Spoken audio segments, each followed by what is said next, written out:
This is a retrim kit of various materials that we supply for the Austin Healey BN6 and BN7 models. It's mainly focused around the B-post areas, the rear deck areas and the rear bulkhead areas. So it's pre-cut materials, either in vinyl or in leather. This has actually been done in leather, which we thin down on our in-house leather skiving machine where applicable. So to start at the back here, we've got effectively what's the rear bulkhead. So this sits on the vertical, that's cut out there is obviously for where the spare wheel goes. So these are materials to retrim the actual bodywork area of where that opening is. This strip here actually lines the inside of that opening, so that goes on first and then these bits onto the bodywork after.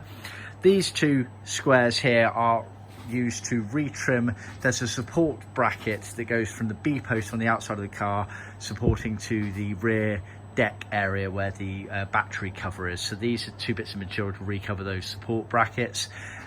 These bits of material here and here are for retrimming the B-post stirrups at the base of the car, which is where the hood frame is stowed in place when it's all pulled down. It's a bit of a unique setup on the BN6, BN7s.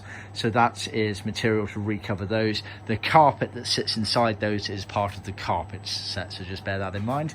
And then these two strips here are materials to trim to the bodywork of the car, just about where the B-post quarter panels are. It just covers up a bit of the bodywork of the car in that area there. So that kit there we sell as a kit. It's also included automatically as part of the trim panel kit. See our website for more details.